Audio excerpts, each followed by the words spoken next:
baca Quran hatinya tenang, mengkaji Al-Quran hatinya tenang, terus kemudian diajar bersyukur, mengenal bahwa ketaatan kepada Allah itu nikmat. Baik, setelah itu baru membangun kepedulian kepada sesama.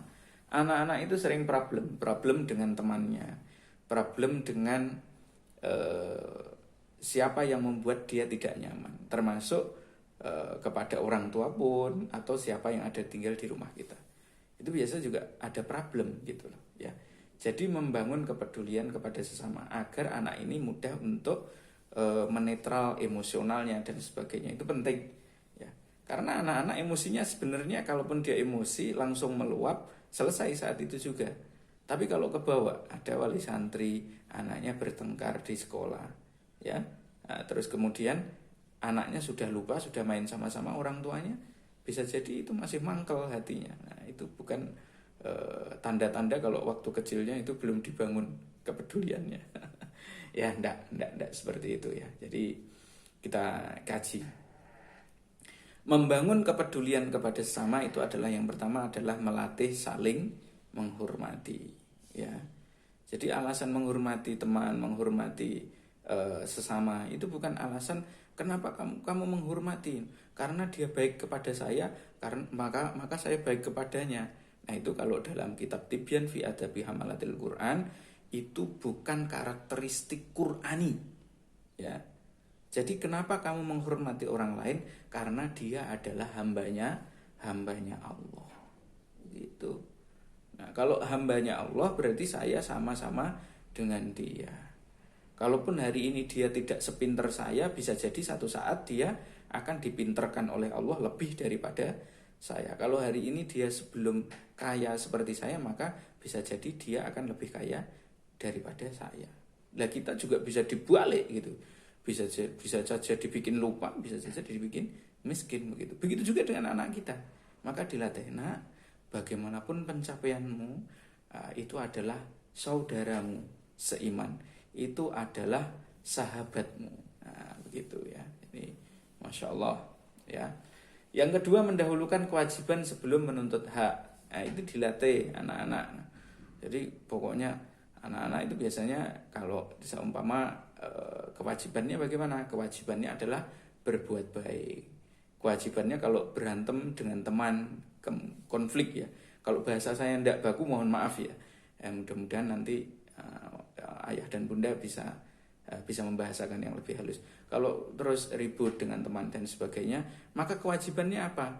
Kewajibannya adalah kalau dia yang disalahi memaafkan. Nah, kalau dia yang salah, dia meminta maaf, baru menuntut hak.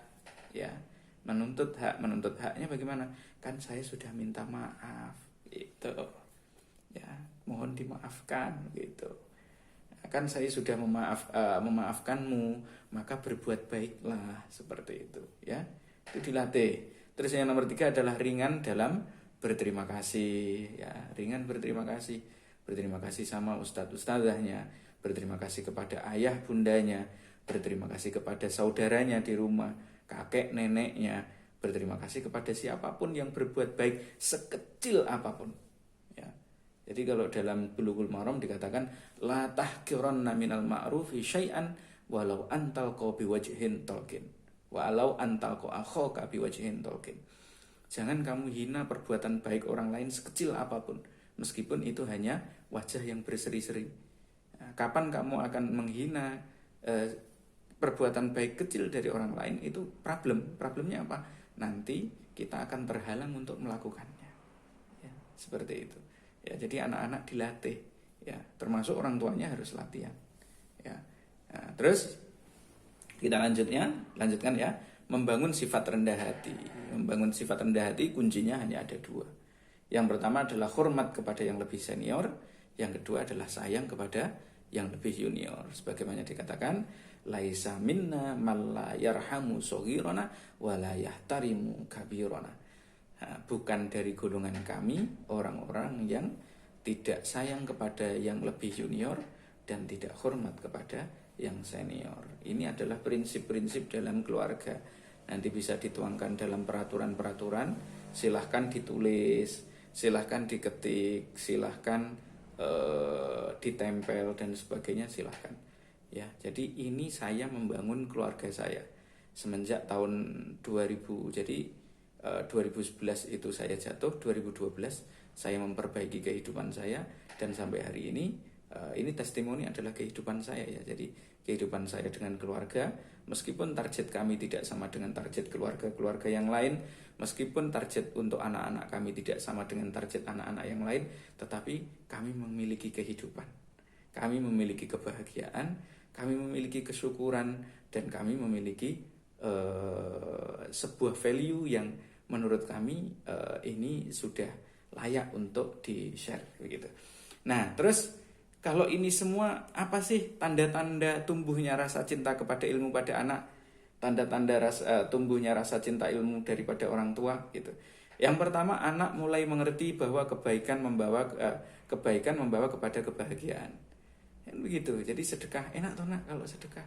Enak toh dek kalau kita ikut pergi ke masjid, sholat tenang, tidak ribut. Tidak suka toh kamu dilihat orang ribut dan sebagainya. Nah, itu. Yang kedua, anak ketagihan ya. Jadi anak ketagihan dengan kebahagiaan yang lahir dari fitrah kebaikan. Ya, jadi karena fitrahnya anak yuladu ala fitrah. Karena dia yuladu ala fitrah, dia itu baik. Ya, maka hatinya akan senang dengan yang baik. Makanya jangan marah kalau anak-anak protes. Ayah, kenapa saya tidak dibangunkan subuh? Ayah, kenapa saya tidak dibangunkan untuk belajar? Ayah, kenapa gitu? Nah, anak saya itu dua-duanya ya. Jadi mohon maaf, anak saya itu dua-duanya, yang satu normal, yang satu spesial. Ya, yang satu berkebutuhan khusus, yang kakak yang 6 tahun.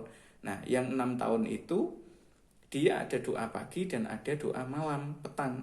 Kalau mau bubuk dia panggil dulu, papa gitu. Dia panggil ibunya dulu, ibu begitu. Kalau sudah semuanya kemudian bismillah, doa. Nah, dia potong masih terbata-bata ngomongnya. Bismillah, doa. Nah, begitu.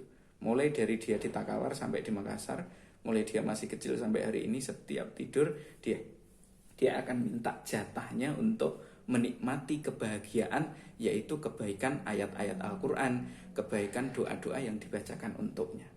Wah, itu sudah suatu keberkahan bagi saya. Alasan saya untuk bersyukur itu sudah luar biasa. Begitu juga dengan adiknya yang di Al-Husna.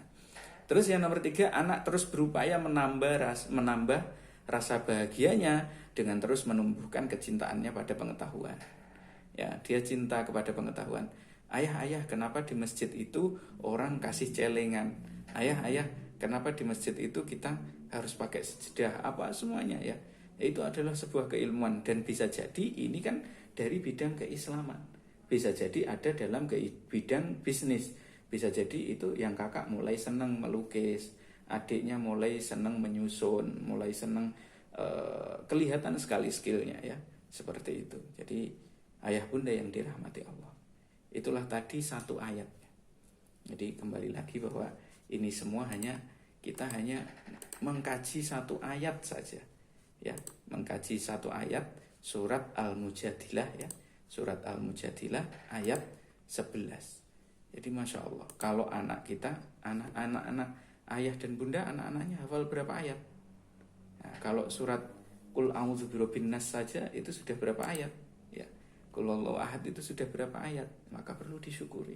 Mudah-mudahan di kemudian hari dia bisa menghatamkan Qur'annya, terus kemudian dia bisa bahagia. Kemudian bahagianya itu berdasar bukan hanya materi, tapi berdasar kepada fitrah hatinya, kecintaannya kepada keilmuan, dan dimanapun bidangnya nanti, apakah dia menjadi seorang pegawai, pembisnis atau apapun, maka jiwanya adalah jiwa Qur'ani, jiwa yang bahagia, mamlu'ah bil iman, penuh dengan keimanan, penuh dengan keilmuan, dan menjadi manfaat kepada sesama. Wallahu a'lam bishawab. Itu yang bisa saya sampaikan pada pagi hari ini. Saya kembalikan kepada Ustaz Asy'ari Baharudin sebagai moderator.